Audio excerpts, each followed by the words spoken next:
Jadi kalau misalkan nasab dipelajari bukan untuk menghubungkan silaturahim, tapi malah untuk membanggakan nasabnya dan merendahkan yang lain, itu sangat jauh dipanggang daripada api.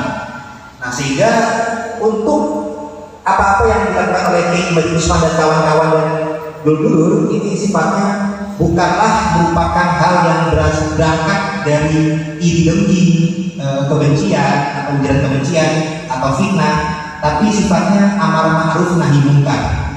Karena dengan Rasul juga telah bersabda, apabila kita melihat suatu kemungkaran, haruslah kita tolak baik dengan tangan ataupun dengan lisan ataupun tulisan, dan atau minimal dengan penolakan hati. Dan penolakan hati itu adalah yang merupakan bentuk iman selemah-lemahnya iman. Apalagi kalau diam saja sama sekali tidak ada penolakan, malah salah menerima, malah husnuzon kepada yang salah, jangan-jangan rentannya itu imannya bukan lagi lemah, tapi bisa jadi hilang. Nah, dan juga perlu kita sampaikan bahwasanya pengkabaran atau pelurusan nasab yang tim atau saudara-saudara kita lakukan ini bukanlah suatu hal yang melanggar syariat. Karena kan apabila kita ada anggapan membuka aib seorang itu bisa diantara fitnah kalaupun itu ada salah, dan juga bisa merupakan gibah bila mana itu benar.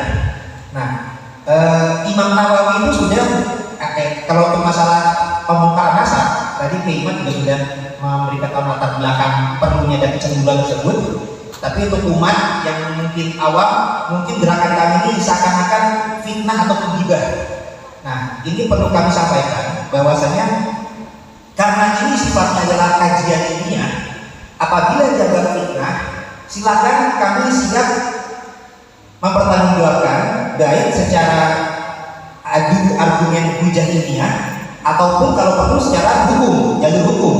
Jadi apabila kami ini dikabarkan bahwasanya kami menyebar beritakan berita bohong atau hoax, silakan tempuh jalur hukum. Insya Allah kami siap untuk membela argumen baik secara ilmiah maupun jalur hukum di depan pengadilan dengan saksi pakar.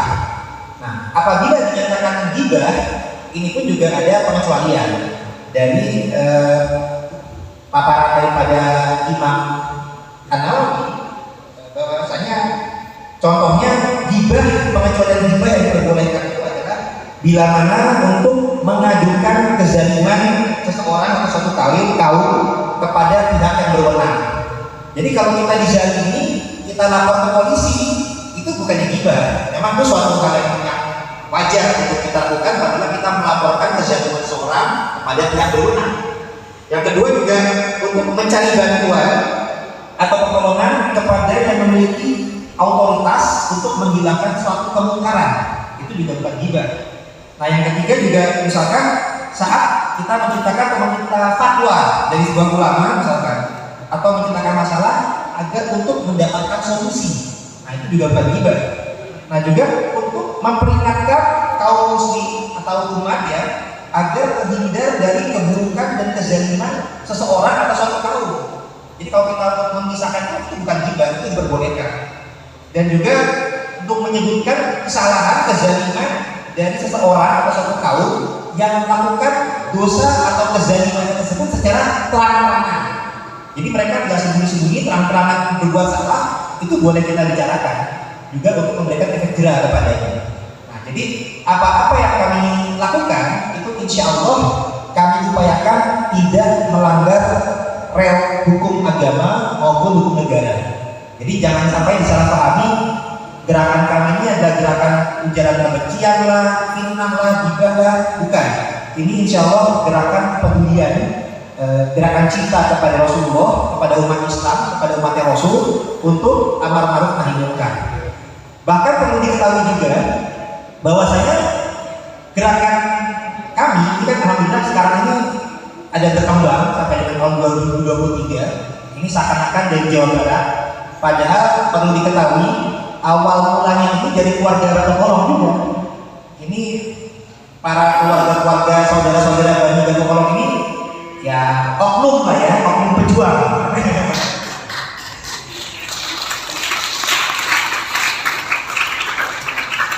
Jadi sepengetahuan kami ini ini saudara Batokolo ini berjuang lebih dulu daripada keluarga Banten. Ini bahkan dari tahun 2018 itu saudara-saudara dari Batokolo itu sudah lebih dulu gerah dengan kezaliman oknum Habib Ba'alawi, gerah juga dengan ini sepertinya tidak sesuai dengan nasabnya, dan juga ada upaya untuk meluruskan sejarah dan silsilah leluhurnya. Dan di tahun 2019 karena perlu dipahami, salah satu bentuk kezaliman oknum Habib Ba'alawi adalah mengkaburkan dan membelokkan sejarah dan silsilah keluarga tokoh atau tokoh-tokoh di Nusantara. Nah, yang perlu diketahui salah satunya adalah jalur-jalur keluarga Wali Songo. Wali Songo itu sempat dikaburkan dan dibelokkan sejarah dan silsilahnya oleh oknum-oknum kalangan Habib Ba'alawi yang zaman dulu itu merupakan antek penjajah Belanda. Nah, bahkan ada suatu manuskrip yang ditemukan itu ada upaya untuk membelokkan silsilah Wali Songo. Itu ada dua jalur, ada pembelokan ke jalur Yaman, ada pembelokan ke jalur Cina. Nah, itu benar-benar ada upaya untuk mengkaburkan sejarah dan silsilah Wali Songo. Nah, per tahun 2019 itu alhamdulillah dari keluarga NAAT, Bani Batokolo dan lain sebagainya itu mengkaji, karena sebenarnya ada fitnah. Jadi dulu itu keluarga Wali Songo diaku sebagai bagian daripada keluarga Usmatan Ba'alawi. Bahkan didata di kitab nasab seperti Syamsul Az-Zohiro, Ibnu Asyiro. Tapi kemudian keturunannya keluarga Wali Songo itu didustakan nasabnya.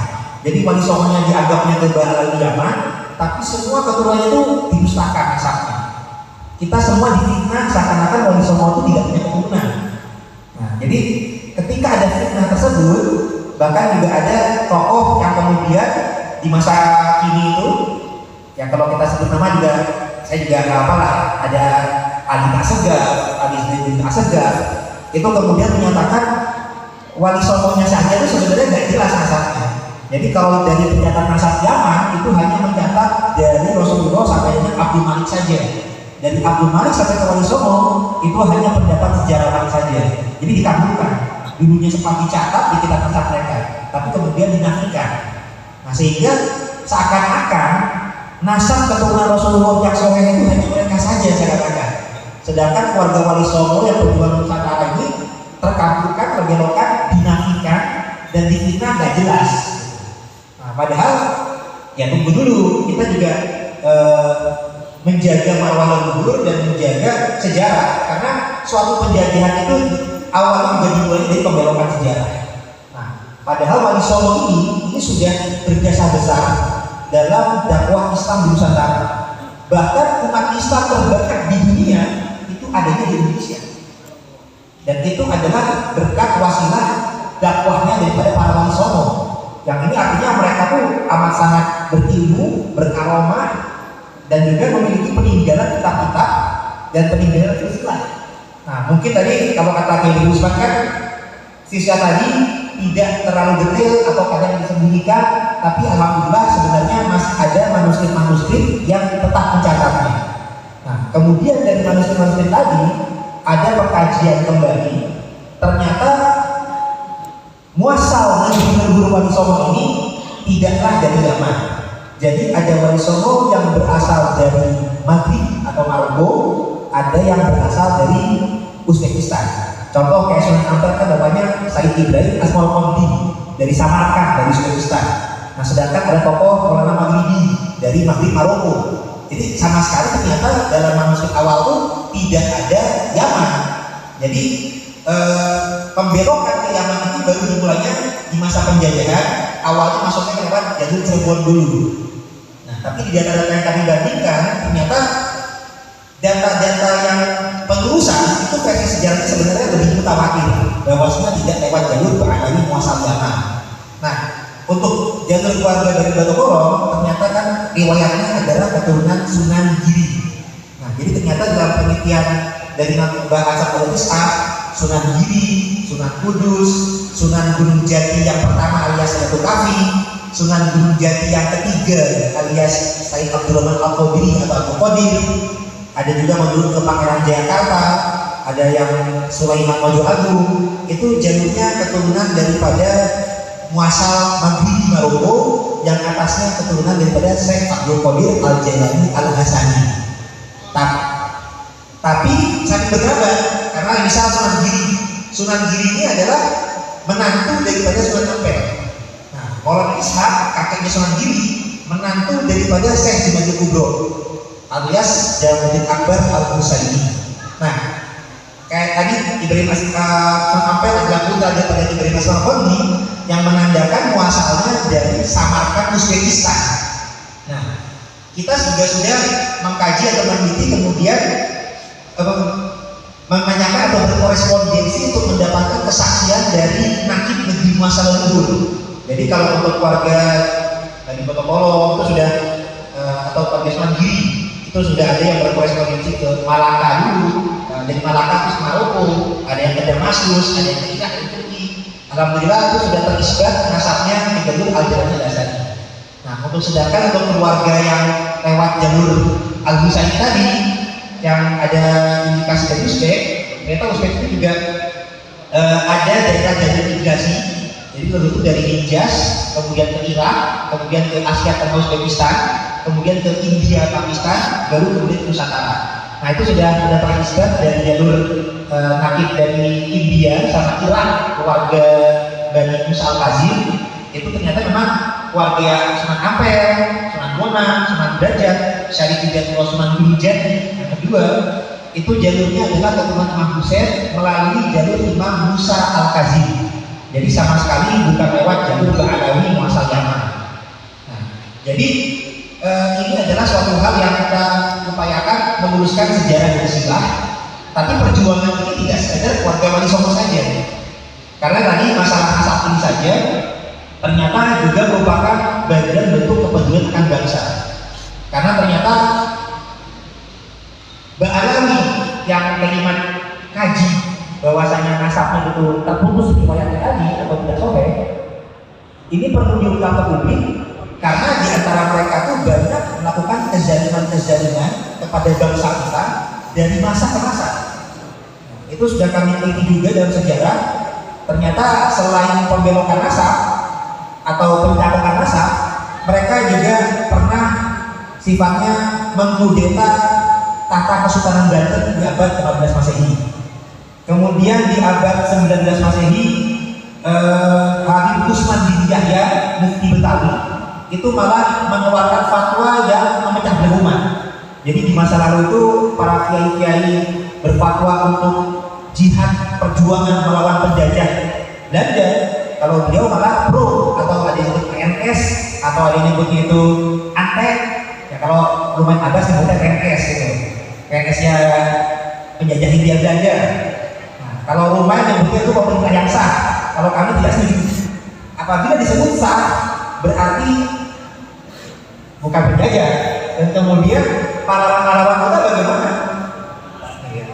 Itu berarti bukan pahlawan pemberontak. Nah, kami tidak terima apabila pahlawan bangsa disebut pemberontak.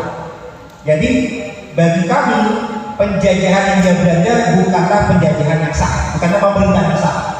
Dan itu juga melanggar daripada pembukaan UUD 45 bahwasanya penjajahan di atas dunia harus dihapuskan karena tidak sesuai dengan kemanusiaan dan keadilan.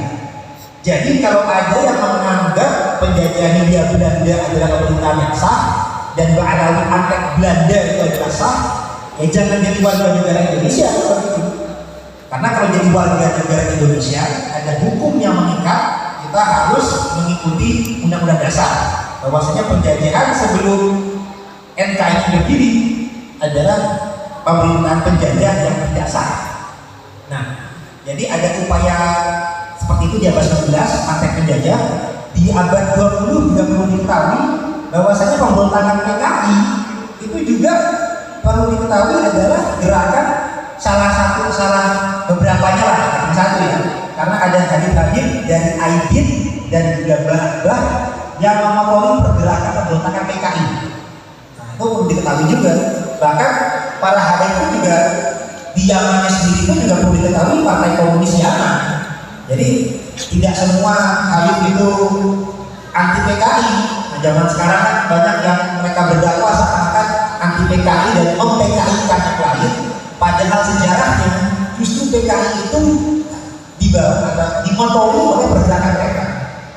Bahkan juga ada yang nyebut revolusi akhlak, tapi akhlaknya ini nggak berakhlak. Nah, itu intinya kita harus ada. Nah, kemudian kalau itu ada kezaliman di abad 20, di abad 21 malah lebih banyak lagi. Makanya kita perlukan. Jadi ada